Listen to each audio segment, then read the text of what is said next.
दोस्तों जय हिंद। आज 26 जनवरी है। हमारी ओर से सभी साथियों को गणतंत्र दिवस की हार्दिक हार्दिक हार्दिक शुभकामनाएं। दोस्तों आज हमने भी अपने स्टेशन में अपने स्टाफ के साथ रिपब्लिक डे सेलिब्रेट किया। जन गण मन अधिनायक जय हे भारत भाग्य विधाता। पंजाब सिंध गुजरात मराठा द्राविड़ उत्कल बंगा विंध्य हिमाचल यमुना। यार एक समय था जब सुबह से ही हाथ में झंडा लिए पैरों में स्प्रिंग लगे पूरे गांव में उछलते घूमते फिरते थे। 26 जनवरी जिंदाबाद, 26 जनवरी हमारे, ये सब जो भी वो मन में आता था वो बोलते थे। बड़ा एंजॉय कर, बड़ा लुत्फ लेते थे। इस स्कूल में मिठाई खाते थे, फिर उस स्कूल में जाते थे, उस स्कूल में मिठाई खाते थे, वहाँ जाते थे, बड़ा आनंद आता था। आज बहुत समय सीमित हो गया है, हाथ में झंडे की जगह झंडी आ गई है और गांव की जगह प्लेटफार्म आ गया है। इतनी थोड़ी जल्दी रहती है, हड़बड़ी रहती है कि यार ऐसा है कि ध्वजारोहण कर लें, कहीं कोई गाड़ी ना जाए और हम लोग ध्वजारोहण के कार्यक्रम से फ्री हो जाए ताकि ट्रेन ऑपरेशन में कोई प्रॉब्लम ना आए। तो खैर चलिए, वक्त की बात है, वक्त के अनुसार सब कुछ होता है।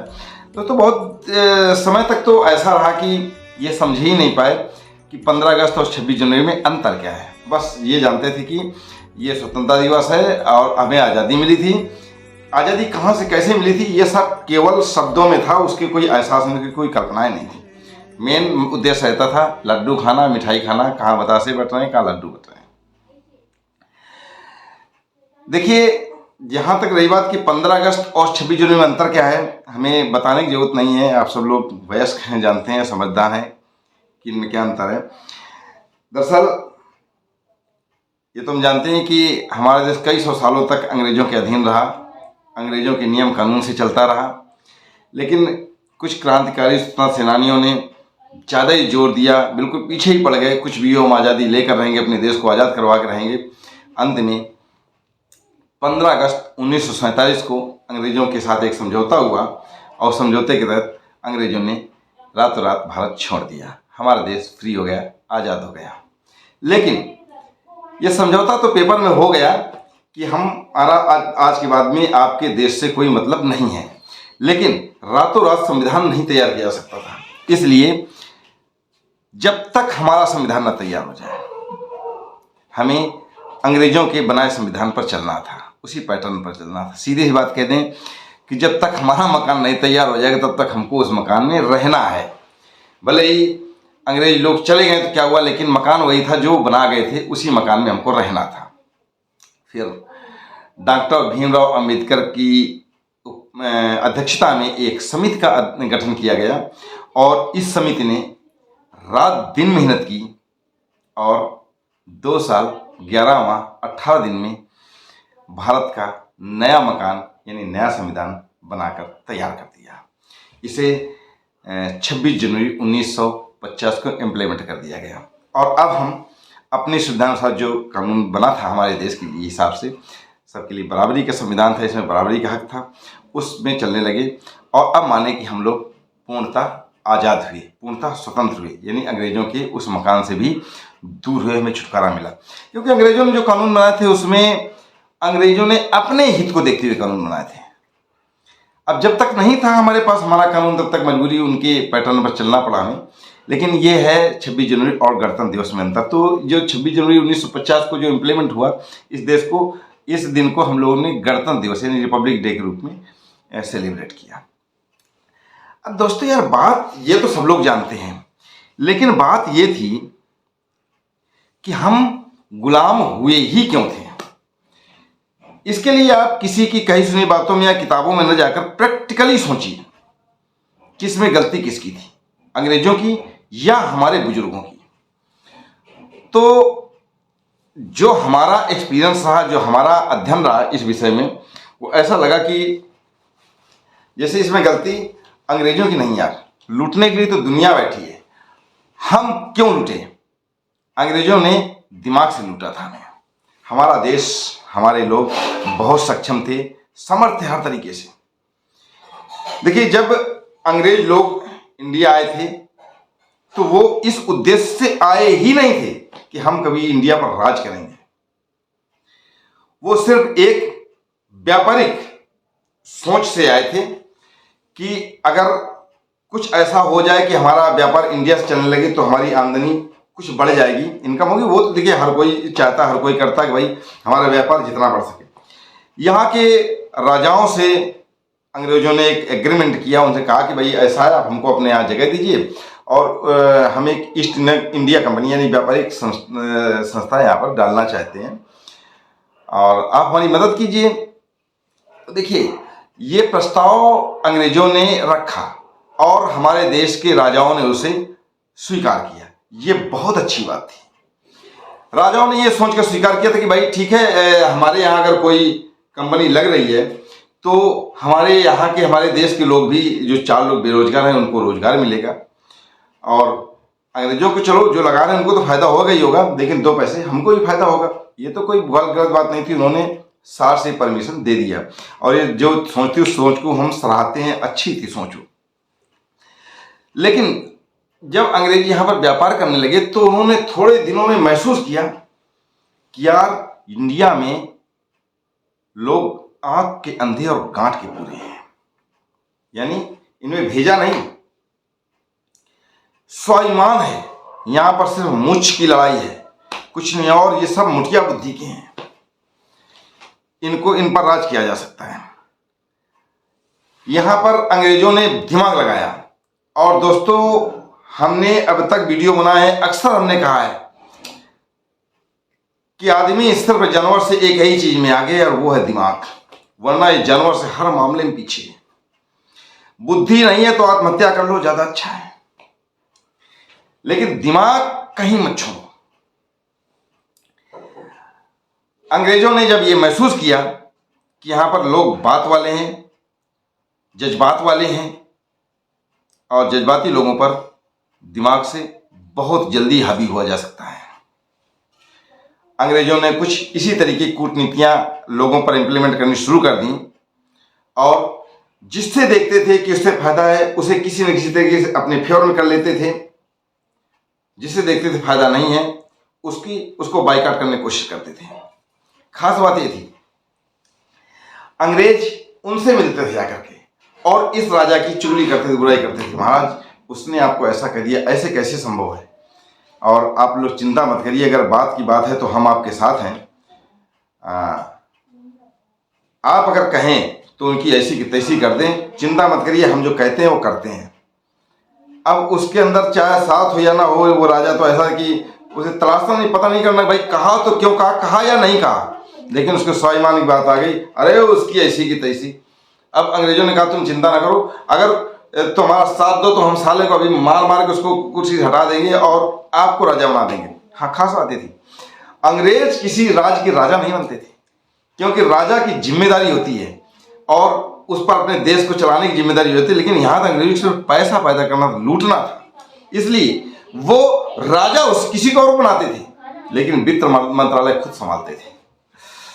और धीरे धीरे करके अंग्रेज इस तरीके से देश की हर चीज पर अपना आधिपत्य बनाते चले गए, जड़ें खोखली करते चले गए। एक राजा अगर अंग्रेजों से परेशान है तो अब दूसरा राजा उसकी मदद करने के लिए तैयार नहीं था, क्योंकि जब वो मुसीबत में था तब उसने मदद नहीं की थी। इसका भरपूर फायदा उठाया और वही आज भी लगभग हो रहा है। हम अपने साथियों से कहते हैं, कभी भी कोई भी बात हो, देखिए आज ये बात ध्यान रखिए कि आदमी अपने दुख से दुखी नहीं है, आपके सुख से दुखी है। आपको बर्बाद करने की कोशिश करेगा और फालतू फर्जी बातें करेगा, अब भाई भाई से लड़वाएगा, आपके चाचा दादा से आपकी बुराई करवा देगा, लड़ाई करवा देगा, मित्रों से आपकी लड़ाई करवा देगा। तो ये होती क्यों है? देखो, लूटने के लिए तो लोग बैठे हुए हैं, आप क्यों लूटें? आप अपना दिमाग क्यों छोड़ें? कोई अगर आपसे एक्स्ट्रा बात कोई करता है, उसकी बात को या तो तत्काल वहीं पर जवाब दे दो, भाई तुमने ऐसा कैसे कह दिया, वो ऐसा कैसे कह सकते हैं, क्या सामने कहोगे उन्होंने कहा ऐसा? अक्सर ऐसा होता है, जो बीच के दलाल लोग होते हैं वो आपके बहुत विश्वास पात्र होते हैं, देखने में लगते हैं बहुत विश्वास पात्र हैं, लेकिन वो अक्सर होते नहीं हैं। उसने कहा कि यार आपका भाई वहाँ पर था, उसने वहाँ पर ऐसी बात आई, तो अब क्या बताएं आपके लिए, क्या उसने कहा। तो उसने कहा कि क्या कहा था उसने। अरे कहा यार क्या कहें, तुमको बुरी लग जाएगी और खाम खा तुम जाकर उससे कह दो जाकर, क्या फायदा होगा। बस यही समझ ली गफलत है। अब वो इस तरीके से कह रहा है कि अरे अब क्या बताएं, छोड़ो यार, तुम जाके खाम खा उससे कह दोगे जाके। अरे भाई कहेंगे क्यों नहीं कहेंगे यार, या तो हमसे कहो नहीं, ठीक है ना, और कह रहे हो तो दम रखो कि भाई सामने बात आएगी तो हम कह देंगे, नहीं तो यार तमाम बातें होती रहती हैं, तो उससे क्या मतलब है। हम हो या कोई भी हो, देखो इसमें कोई बात नहीं, कड़वी सच्चाई है। बैठते हैं तो यार कई बार अपने टीआई की बुराइयां करते हैं, कई बार अपने अधिकारियों की बुराई करने लगते हैं, तो करने लगते हैं तो उसका मतलब थोड़ी है कि हम जाके उनके सामने करने लगेंगे जाके, ठीक है ना। और सुनते हैं सबकी, सुनो, मन की बात खत्म में उड़ाओ सबको और करो अपने हिसाब से, अपने दिमाग से करो काम। या तो जो आपके भाई की बुराई कर रहा है कि आपके भाई ने आपके खिलाफ कुछ ऐसा कहा है, तो उससे साफ साफ कह दो कि देखो अगर दम हो सामने कहने की तो बको, और नहीं दम है तो चुप रहो, जो कहा हो कहा अपने मन में रखो, बात खत्म हो, ठीक है ना। और फिर ये बात सोचो कि कहा तो क्यों कहा, उसको हो सके तो आपस में निपटा लो अपनी कमी। अगर नजर आए कि हमारी कमी थी इस वजह से उसने कहा, तो उस कमी को दूर कर लो। लेकिन पहले के समय में ऐसा नहीं हुआ, लोग अंग्रेजों के बातों के अधीन होते चले गए। पहले अंग्रेजों की बातों के अधीन हुए, फिर धीरे धीरे करके अंग्रेजों के अधीन हो गए। फिर जैसे तैसे अब एक बार अंग्रेजों ने कब्जा तो कर लिया और सब जगह उन्होंने अपना आधिपत्य बना लिया। ये देखा कि यार यहाँ पर क्या है कि लोग मसाले पैदा करते हैं, हर चीज पैदा करते हैं, कॉटन पैदा करते हैं, कपास पैदा करते हैं, लेकिन अकल नहीं कि कपास का किया क्या जाए, इन मसालों को व्यापारिक कैसे बनाया जाए, ये बुद्धि नहीं है। मैंने सीधी सी बात ये कहें कि आलू तो पैदा कर लेते हैं, लेकिन आलू भूनने की तमीज नहीं है। कपास पैदा तो कर लेते हैं, लेकिन कपास से कितना सुंदर धागा बनाया जा सकता है, इसकी तमीज नहीं है। तो मान लीजिए कि कच्चा माल वो अंग्रेज लोग यहां से खरीदते थे और कंपनियां लगाते थे इंग्लैंड में। वहां सूत नहीं हो रहा है, कॉटन वहां नहीं होता था, लेकिन कपड़े वहीं से आते थे। क्यों? वो देश का, हमारे देश का माल है। अब ये 4 आने में खरीदते थे वही, और 400 में बेचते थे। 4 आने में खरीद कर 400 में बेचते थे। यही था इंडिया, और यही थी हमारे बुजुर्गों का एक पैटर्न, उनकी सोच थी। इस वजह से हम पीछे होते चले गए। ये तो किसी तरीके से हमारे जो क्रांतिकारी हुए, सुभाष चंद्र, भगत सिंह, चंद्रशेखर आजाद, महात्मा गांधी, जवाहरलाल वगैरह वगैरह, तमाम बहुत सारे लोग, जब इन्होंने सोचा कि यार हमारे बुजुर्गों ने जो गलती की है, लेकिन अब हमें ये गलती नहीं करनी, किसी तरीके से भी हमें अपने देश को अंग्रेजों से आज़ाद कराना है। वास्तव में दोस्तों अगर उनका इतिहास जाने तो बहुत इमोशनल, बहुत मर्मस्पर्शी है, रूहें कांप उठती हैं। कितना सताया, कितनी तकलीफें दी अंग्रेजों ने हमारे उन क्रांतिकारियों को, उन स्वतंत्रता सेनानियों को। आखिर उन्होंने भी एक जिद ठान ली थी, कुछ भी हो अब हम अंग्रेजों से आज़ादी लेकर ही रहेंगे, इसमें कोई समझौता नहीं होगा। और अंग्रेजों को भी ये महसूस हो गया कि अब कुछ भी हो यार, देश छोड़ना ही पड़ेगा, ये इनका देश है। और 15 अगस्त 1947 को एक समझौता हुआ, अंग्रेजों ने ये देश छोड़ दिया। यहां भी देखिए, जाते जाते बुद्धि लगाने से चूके नहीं अंग्रेज, और देश के 2 टुकड़े कर गए। खैर ये फिर अलग टॉपिक हो जाएगा, अलग सब्जेक्ट हो जाएगा, हम इस पर और कभी चर्चा करेंगे। दोस्तों जब वही इस बात बताने कि जब ये देश हमारा आज़ाद हुआ, इसके बाद में ये हमारे अपने देश का जो संविधान था, कानून था, वो इम्प्लीमेंट होने में 2 साल 11 माह 18 दिन लगे, और 26 जनवरी 1950 को हम पूर्णतः स्वतंत्र हो गए, अपने देश के अधीन हो गए, अपने देश के कानून के अधीन हो गए, और अब हम हर तरीके से सक्षम थे, स्वतंत्र थे, स्वावलंबी थे। दोस्तों यही है हमारा गणतंत्र दिवस, और ये साल बार बार आता रहेगा, हम लोग बार बार मनाते रहेंगे। ध्वजा अब लहराया है, तब लहराएगा, और हमेशा लहराता रहेगा। सभी को जय हिंद, जय भारत, नमस्कार।